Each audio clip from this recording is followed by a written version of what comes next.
Since 2013, Cory Booker has served as the junior United States Senator from New Jersey. He is a member of the Democratic Party and the first African-American U.S. Senator from New Jersey. He is running for the Democratic nomination for President of the United States in the 2020 election. Welcome, Senator Booker, to People en Español and People Chica. It's so good to be here. Thank you. Thank you for having me. Thank you. We're excited to talk to you because your campaign represents a lot of interesting opportunities for multicultural America. Yes. So I'm going to start right away. You've spoken a lot about the need for all Americans to come together despite their differences, political or ideological, but how are you unifying the Democratic Party now? Well, number one, I think people who've watched me on the debate stage has really had me caution folks. We have one shot to make Donald Trump a one-term president. And so we can disagree. I think that's important to talk about our policy distinctions. But if we begin to emulate that what we criticize in him, demeaning or degrading people's very character or their soul just because they don't agree with you, that really worries me. So I've been a voice for this idea of unity for a long time. Even my book is called United. This understanding that the lines that divide us are not as nearly as strong as the ties that bind us. And so in the Democratic Party, I'm really happy that we get support across the spectrum from people that are inner city African Americans and Latinos in communities like the one I live in, suburban folks, rural folks, folks who are moderates, folks who are progressives. I really do believe that my message is one that could call us all together because we need that strength to beat Donald Trump. So true.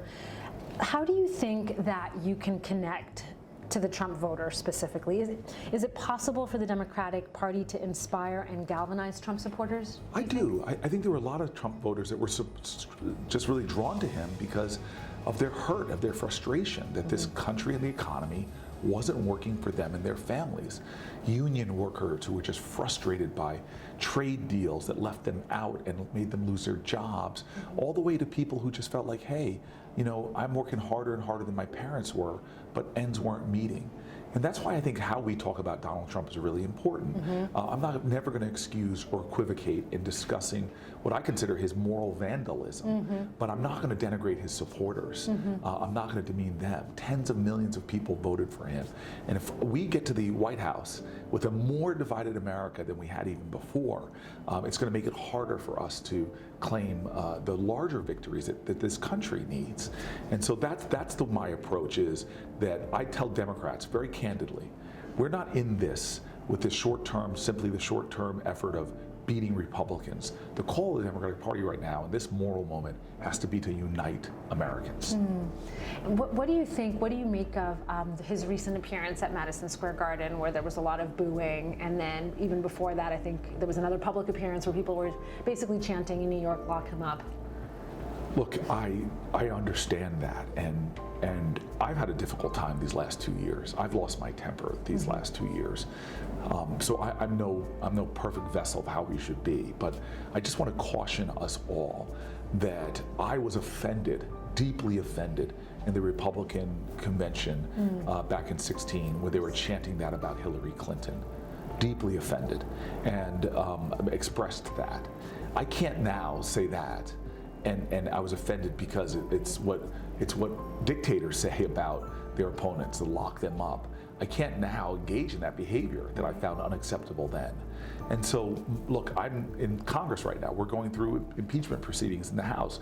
It could come, there's a process, there's due process for things like that. That's what I have to stand for. So so many of us in America are hurt. What defines us, though, is never what happens to us. What defines us is how we respond. The power that exists between stimulus and response is our power to choose how we respond, how we act, the energy we bring to this world. And the people that inspire me the most are those people under the most oppressive conditions who chose love, who chose decency, who chose kindness. I see that in Newark all the time. In inner city communities, you see people under horrific conditions that do things that are the greatest testimonies to human grace and decency. That's what we need right now in America. Speaking of your message of love, you talk a lot about love and respect for one another as a core building block to address the issues confronting America. And it's interesting because they could sound lofty at first, But then when you talk about it in this way that you speak about it, it actually makes a lot of sense. Can you explain how love and respect protect our democracy? Yeah, well, first of all, let's never mistake being kind. To be strong, you don't need to be cruel. To be tough, you don't need to be mean. And let's remember that love is ferocious. It's tough. One of my friends who I admire, a guy named Cornel West, says, "What does love look like in public? It looks like justice." And so love is work. Love is sacrifice. It's not sentimentality. And that's what I'm talking about. And so this idea in our democracy, I always tell people, we use words like patriotism, when the definition of patriotism is love of country. But you can't love your country unless you love your fellow countrymen and women. But what does love really mean? It means that if your children, your beautiful new child, doesn't have a great public school to go to, then my kid could be bereft of their genius and their artistry and their contributions. Love says we're all in this together. And if you think about it, I love our founding documents. One, I love to point out that these were very imperfect human beings that had their bigotry and sexism written into those documents. Remember, women didn't have the right to vote. It was all men. We had Native Americans referred to as savages. But what they got right is they said, you know what, we're going to break with the course of human events and form a nation, not because we all look alike, pray alike, same ethnicity. We're going to form a nation on virtue, equality, justice, make inclusion. And so what I love is that they end this Declaration of Independence with a Declaration of Interdependence, a testimony to the ideals of love. They literally say at the end of this Declaration of Independence, hey, if we're going to make it as a country, we must mutually pledge, these are the last words of the Declaration of Independence, mutually pledge, in other words, pledge to each other our lives, our fortunes, and our sacred honor. That is love. That's what it takes to make this nation great. Don't tell me about rugged individualism and self-reliance. Love that. But rugged individualism didn't get us to the moon. It didn't beat the Nazis. It didn't do the things that we celebrate, which is all about our country's ability to come together with people that don't look like you or pray like you, but to join in common cause, common bond. That, to me, is the spirit of patriotism and love that we need. I just appreciate, your knowledge of texts, of public texts that speak to this concept. There's someone else, and I'll just go to pop culture for a second, Biggie Smalls, who writes that one line in that song Juicy, "Spread love, it's the Brooklyn way." Yes. What do you think, what does that mean? I mean, he was a witness for what was happening in his neighborhood and Brooklyn in general, but what would that line mean to you? Well, I love the places I've lived. I was brought up in relatively affluent suburbs. I went to Stanford, to Oxford, to Yale. But I think what taught me my virtues, besides my family and my faith, was Newark, New Jersey. In often the most difficult of circumstances, I was taught what love really means, at times where I was broken by the circumstances around me. And I'll never forget Miss Virginia Jones, a tenant leader of these high-rise projects I decided to move into for 8 years. Some of the toughest physical buildings I've ever lived in. No heat, no hot water, vermin. I mean, it was just tough. Slumlord, eventually taken over by the Public Housing Authority. Just tough living, but it was still, to me, the best community in terms of just teaching me the values of love. And so Miss Virginia Jones, his son was murdered in those buildings in the 80s, in the lobby of the building I would live into. And I remember asking her, why did she still stay there? She and I both made money that we could have moved out. And why didn't she live there? And I remember her looking at me almost offended. Why am I still in these buildings? I go, yes, Miss Jones. Why am I still the tenant president? Yes, Miss Jones. She goes, because I'm in charge of Homeland Security. But love is taking responsibility for each other. We are each other's keepers. We are each other's, as one poet says, magnitude and bond. We are each other's responsibility. She took responsibility. And the story of America is a story of not just the coalitions that we create. Remember, the civil rights movement that expanded opportunities for African Americans was a multiracial, multi-ethnic movement. The women's movement, Frederick Douglass for suffrage, was his last meeting he went to was a suffrage movement. We exceed when we start building broader coalitions where we understand that we have common cause together, that the suffering of others is my suffering as well. We are trying to build something in this nation. Our founders wanted to create a nation, like a prophet from the Bible said, that is a light unto other nations. And so that's why I think this election It's not a referendum on one guy in one office. It's a referendum on us and who we're going to be to each other. And so that's why I think we need a revival of civic grace, a more courageous empathy ignited in this election, a more understanding that this is a moment where we demonstrate our patriotism, not by tearing each other down or tearing ourselves apart, but by creating, reasserting and reaffirming those bonds between us all. So interesting, because you even draw the connection of human rights to animal rights. Yes. And I saw that on your platform, and I thought that was so interesting, because I agree, when you concern yourself with the quality of life of all beings. Yeah, and I want to say, people, I thank you for saying that, because I don't think people understand the intersectionality of all things revolving justice. And so our heritage of raising animals in a sustainable way, the independent family farmers, I've talked to people who are farmers who said that these big corporate conglomerates that create these massive, what they call CAFOs, concentrated animal feeding operations, the piling pigs into these closed environments where all their feces flows into a lagoon, so much so they don't know where to put it. They spray it on fields, poisons our water. That's not who we are. Ecologically, our treatment of animals in those conditions is actually hurting us as well, because we're all interwoven. And so this is about the kind of ideals that I admit, I say these things with the caveat that I'm an imperfect vessel. I don't know where all the clothing that I'm wearing comes from. Fast fashion, we know what it's doing to developed nations and workers, and but we can all work together to grow our consciousness and expand what we should be doing in this world is trying to live up to our highest values. Well, I believe in the American values. I really do, and I don't think that whitewashing our history and making it I look at textbooks now and how they don't look at the lynchings and all these. I think that we are a great nation, not because we didn't have those things, but because we had them, and overcoming them has made us greater, telling the truth about who we are. And we're at a moment in American history where we have to make a choice. We really do, to continue to strive for our highest ideals, or to become a transactional country that is all about dollars and consumerism, and as opposed to our values. That's why in this election, and I may lose, but I'm doubling down every step I go in this election to say this is about our values and our virtues. Because I know, from my reading of history, you don't make big steps in the workers' rights movement or the civil rights movement unless it comes with the foundation of us believing and asserting our common values. That's what makes it possible to do big things. And so if this election is just about normal partisan politics of America, where we're going to rip another side down to do it, we're not going to have the larger majorities we need to make healthcare a right in this country, to end the savage realities of gun violence, or to deal with the powerful threats of climate change. We've got to get this country to see common cause and that we need each other.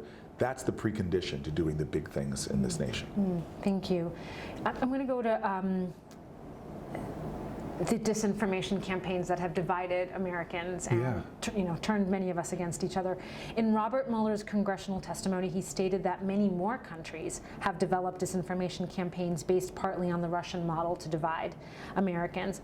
What do you think concretely has to happen to disrupt or stop the spread of misinformation? Well, one, this is where I disagree with platforms like Facebook that don't seem to be willing to understand the existential threat to this democracy of people using their platform to spread lies. And so to say that politicians can go on their platforms, often very powerful ones.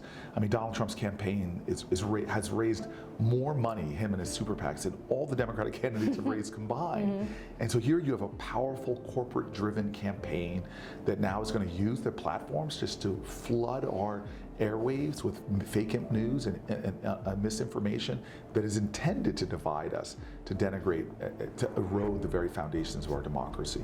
And so I wanted to sound an alarm for a second, because as a senator I get access to classified documents. The last ones I read were about the Russians' attempts to undermine our democracy. And one of their strategies is to use our social media platforms to make us hate each other. And so if this is a strategy that not only the Russians, as Mueller points out, North Koreans, Chinese, and others that are our adversaries are using, beware us if we allow it to happen and don't start creating better regulations controlling what can be on these airwaves. And so I wanted to talk a little bit about that. According to the Pew Research Center, 70% of U.S. Hispanic adults use at least one social media site. And also, according to Pew, 70% of US adults use Facebook, making it the most widely used social media platform, which is, as you noted, where the Russians were meddling. What would be your plan? What would be some of these policies for making Facebook and other social sites safe for American democracy? So 3 buckets. So one is just our privacy and our information. Right. When you're going on these sites, even you're doing Google searches, we're giving up a lot more of our information than I think we're comfortable with.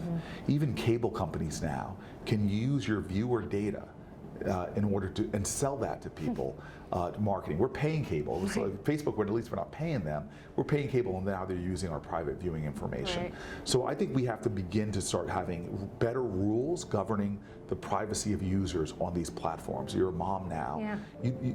Our children, all of this stuff should concern us. Yeah. And so that's one area that I want to see us leading and creating a regulatory environment that's fair. The second thing is that a bucket of national security, I call. Right. Are we going to become a culture where we go from my father's generation, where mother's generation, everybody's watching Walter Cronkite, Right. trusted news sources, now to you can live in a different vacuum. And talk about Latinos, for example. Yeah. Fox News has changed our culture's view of immigration. Because every time they talk about immigration, there was some study I watched that a significant amount of time they will mention immigration in the same paragraph or so. There will be gang members and violence Right. and rapists Right. and literally a country that went from their views of immigration have been going steadily down when it's the lifeblood of our country. Our economy Right. depends Right. on this. In fact, other countries are taking advantage of us not even letting students that come here to get degrees and things that half of us Right. in Congress can't spell.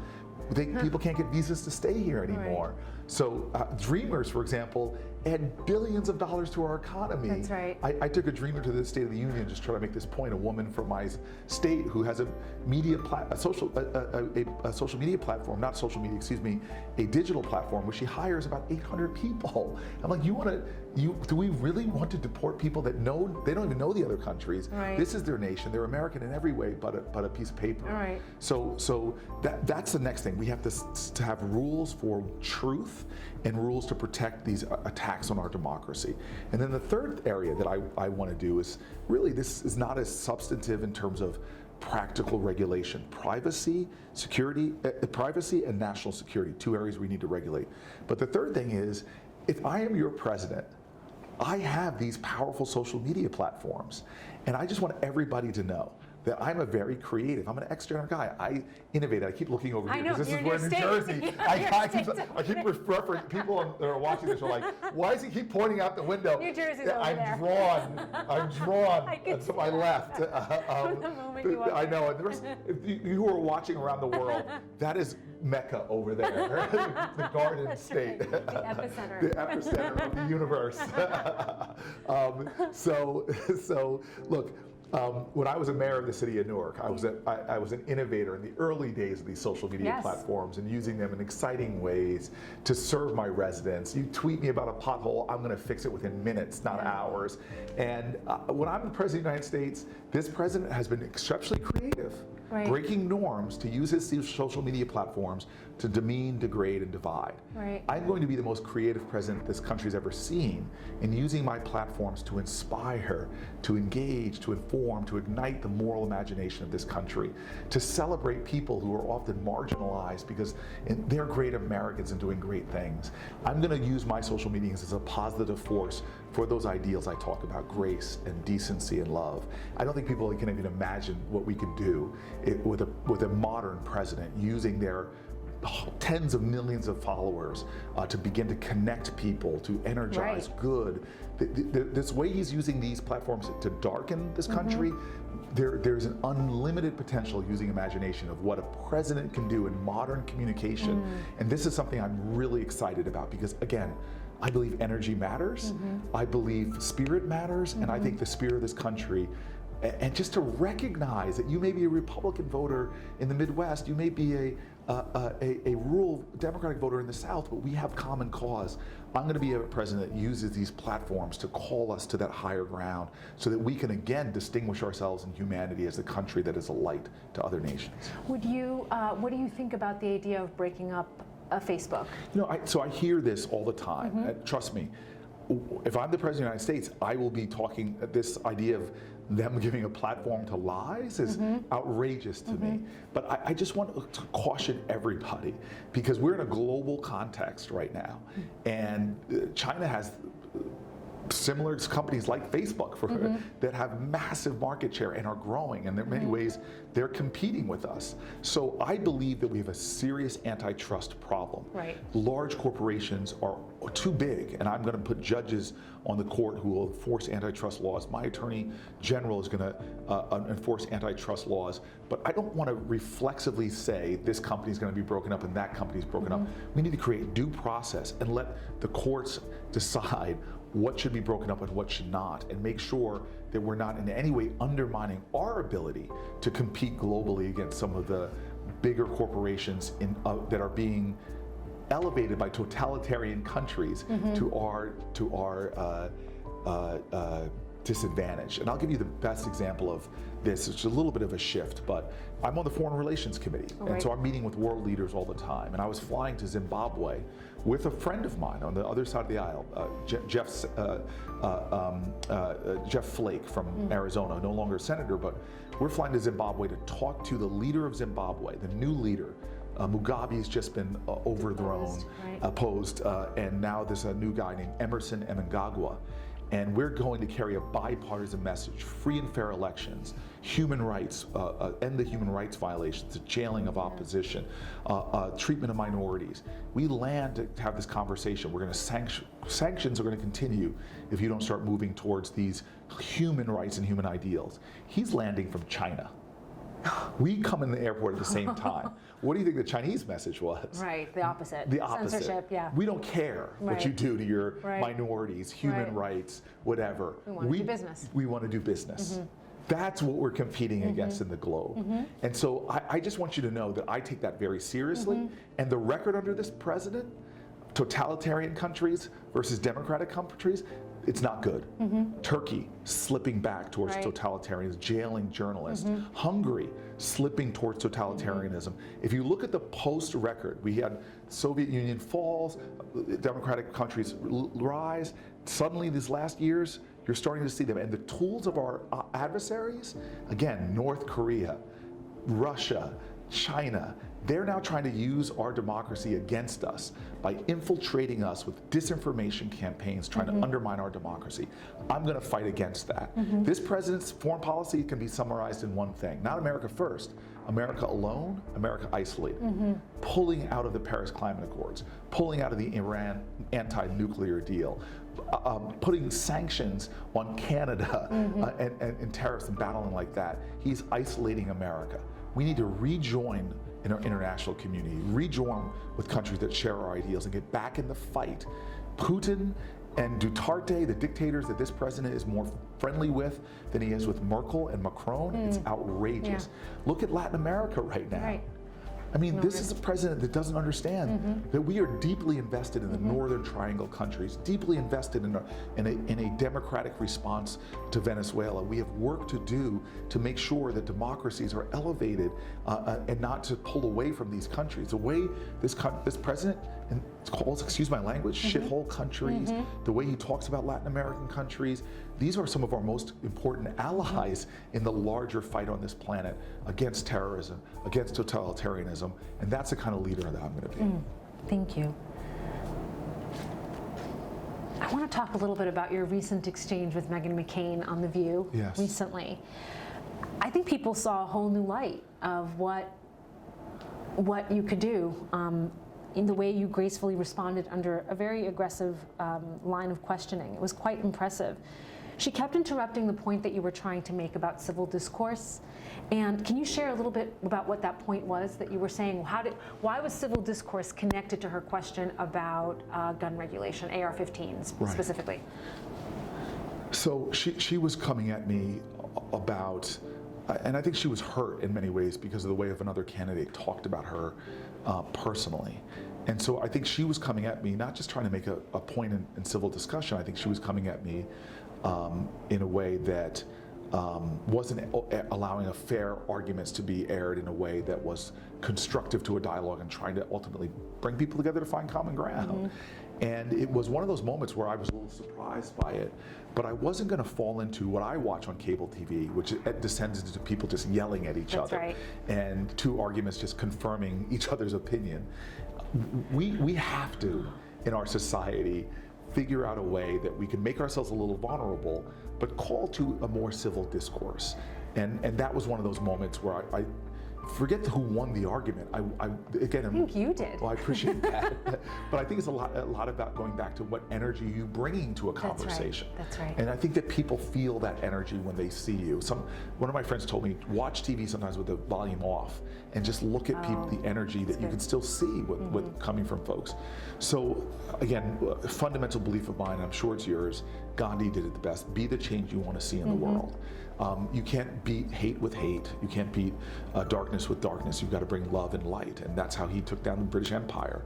I think the strongest force that we need to move forward with in this country, again, is decency, civility. That's the repair work we need. It's not a way to just win an election. I think it's a way to win back the country, not for a partisan side, but that strength that will come by bringing people together, like a Meghan McCain. I mean, her father was this man that was a mentor to me in the Senate, called me to his office and sat me down. It was so moved me. I was tearing up at this guy who didn't talk to me in any partisan sense, but was saying, Cory, you need to be a statesman. This body here needs statespeople. Well, we all need to be statespeople. We all do.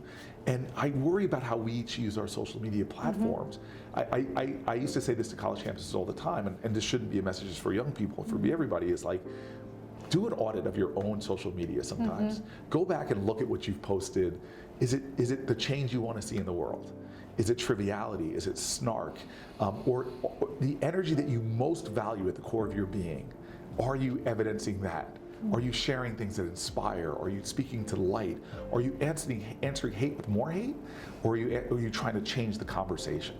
I got a little bit of like criticism for this, and I'll explain that in the sense that, like, sometimes when people would say to me online, and I don't use Twitter as much as I used to because it's a dark place, but people used to say, F you, Cory, and I would just, out of fun, I would say, love you. We don't have to agree, but you know what? And one day I'm in my office, sometimes I'll walk through the Senate where my incredible workers are at the front of my office who will greet people. I say, let's greet people with kindness and love when they come in here. And they often will hand me the phone, or I'll take it from them just to speak to whoever's calling. To surprise them, They put me on the phone with a veteran who calls me up and says, I don't agree with anything that you say, but my daughter saw how you responded to me online, and she was right. That I was wrong. I should not have spoken to you that way. Oh my goodness. And I said, first of all, thank your daughter for me, and thank you. What a big thing that is to do. Right. To call his United States Senator and say sorry for what I said to you online, and have admit that his daughter called him out because I responded to his hate with love. And then I said, sir, and I said, if you respectfully, may I challenge you what you said, that we don't agree on anything? And then I started marching through issue after issue, showing him that we have so much agreement and things I accomplished for him as a senator, because we do agree on so much more than we care to think we do. And so I just think that every moment of our lives, we have one choice to make in America. Every moment, all over the planet, I should say, is to accept something as it is or take responsibility for changing it. And energy never can be destroyed. Literally an astrophysicist told me that the stars we see at night, the light travels hundreds of millions of years. So some of the stars we see at night have died millions of years ago, but it just takes their light. So that's just like us. We'll be dead and gone, but the good deeds we do will ripple out forever. There's literally a Stanford professor who studied this, that if you're walking home today and pick up a piece of trash off the ground, and people witness that, or witness you doing an act of kindness, holding a cab door open, helping somebody cross the street, that energy actually will affect people 3 degrees separated from you, that you'll ripple out that kind of good energy. And we all know this from our own lives. That person who walks in the room and brings us all down because they're just sour, and then those people that walk in and lift everybody up. We have power. This is not a static world we're living in, and there is darkness and light always in interacting. And I'm just hoping that we do this. And this may sound, some people are watching this now, is this a presidential conversation or is this a new age channel? And I'm a United States senator. This is how I won election after election. You said you just started watching Street Fight. Yeah. I hope people will watch that because I beat the toughest machine. I looked to my left again in New Jersey. I beat the toughest political machine that was, I had tires on my car slashed, windows smashed, threats on my life, but I never surrendered my dignity in this fight. Where do you get this confidence from? Like, where does that, was this something that you had as a child, or is this something that as you learned, I know you studied Judaism, I know that you've studied other cultures. Do you draw that positivity from these various cultures, and from, where does it come from? So I was blessed, great parents, so family, faith, just like all of us on. But let's cut through it for a second. We all are struggling. Yeah. We all are struggling just to be better people. And and there are people who are listening to this right now who are busy as heck, who have just hassles and challenges. One of my favorite stories about a new mom is I'm on an airplane going to California, Stanford. I was a football player back then, so I used to be chiseled. now I just jiggle, but I used to be chiseled. And so I'm flying cross country. The door to the plane closes, packed plane. I have 2 seats open next to me. When you're 6'3", big football player, I was like, this God loves me more than anybody else on this plane. That's the only time. But no, the door to the plane opens, screaming fills the cabin, and a mom walks in with a baby and a little boy. And they say there's no such thing as dumb questions. When she comes to my row, she's like, excuse me, sir, I'm sitting there. And I'm like, are you sure? And so she sits down, and as a young man, I had this enlightened moment where I thought to myself, this is either the worst flight of my life, or we're gonna try to make it the best. But as soon as I got out of my own drama and plugged into somebody else, I suddenly realized, here's this mom struggling to get on this plane, juggling 2 kids, luggage and everything, and everybody on this plane is mad at her for what? As if she tried to get her baby to cry before she got on there? And I just realized suddenly, I felt lifted by compassion for her. We start talking, the baby stops crying. I still remember the movie. I don't remember any movie from any flight. This was decades ago. It was Glory with Denzel Washington. Oh yes, of course. And she says, I haven't seen a movie in so long. You can maybe understand this as a new mom. Yeah, that's right. And I'm like, watch this. You have to see this movie. I hung out with the little boy. We played tic-tac-toe. I told him all my dad jokes. Like, why does Tigger and Eeyore have their heads in the toilet? Why? Because they're looking for poo. It was the shortest flight I've ever taken cross country. You're a great dad. Yeah, thank you. Or I'll just say that for my girlfriend to hear. Yeah, exactly. But the crazy thing about the story is, we both left the flight in a great mood, lifted by this. Years and years and years and years pass. I'm running in that street fight.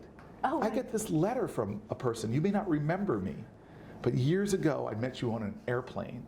The first time I was ever flying with my kids. And I thought it was going to be one of the most difficult experiences, but God had me sit next to you.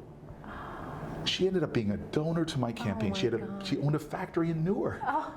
And her employees became volunteers.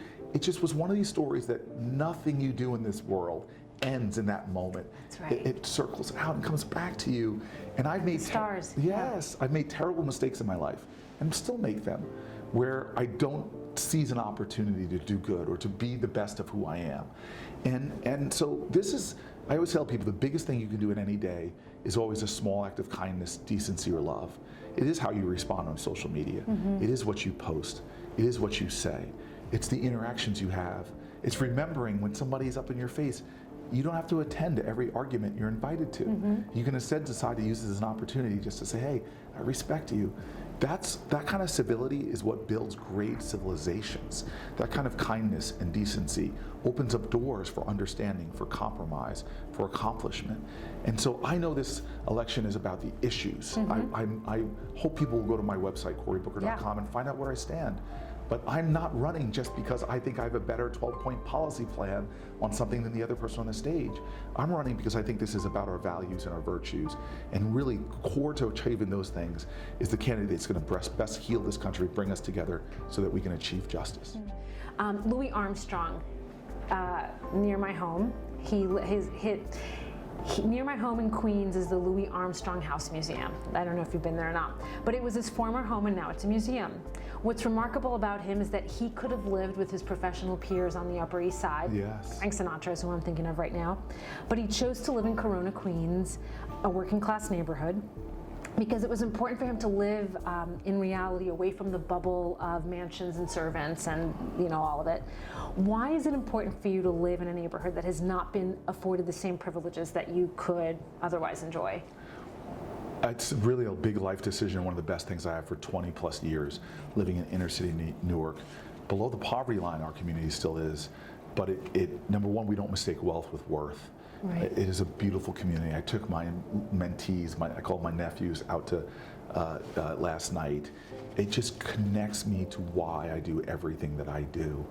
And I want to stay, except for the 8 years, God willing, I'll live in the White House, I want to stay rooted in a community that is on the front lines of the fight for America. It grounds me. It's what my faith is all about, Matthew 25. I think if I saw my greatest hero coming from my faith, Jesus, he would be living in a community like mine and see the beauty and the divinity that is there. And now I just want to talk very quickly about your girlfriend, Rosario Dawson. She's a political activist and co-founder of Voto Latino. I've had the privilege of working with her co-founder.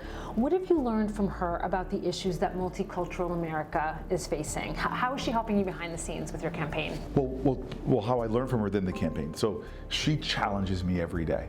And we're a year or so into this relationship, and dating her, I learn every day. She expands me, and she's so passionate. She's active on social media and everything, and I just feel blessed to be in a relationship with somebody that makes me better and challenges me to be a better version of myself. As we were falling asleep last night, she was critiquing an interview I did.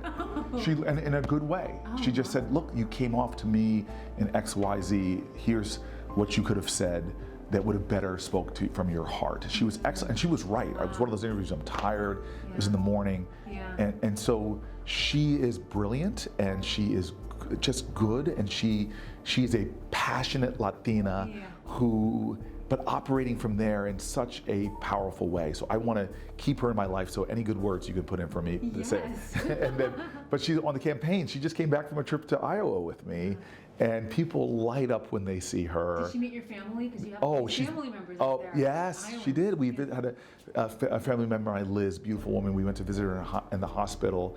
Yeah, I mean, having her with me on the campaign trail, she's a busy working mom, so that doesn't happen often. But when she's on, she just, she's an incredible asset, as my significant other is. It's like most people who have significant others in this race, but I feel like I have somebody who is in so many ways my peer, and so many ways somebody I aspire to be like. I am so happy to hear that. And how has she told you how you've inspired her, or how you have, Yeah, I'll let her speak for herself, but I think that what she and I talk about a lot is both having public lives, integrity and authenticity, and how can we be better in our private lives, or how we are with our friends and our family and the people we meet when the cameras aren't rolling.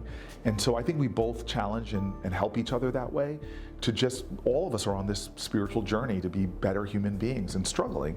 And I think that when you have a great partner, they really help you in that evolution as well. I'm so happy for you. Thank you so much. No, for thank you. This has been fantastic. And we're going to keep an eye on your campaign, and I'm wishing you the best. Please, thank you. Thank you very much. Thank you.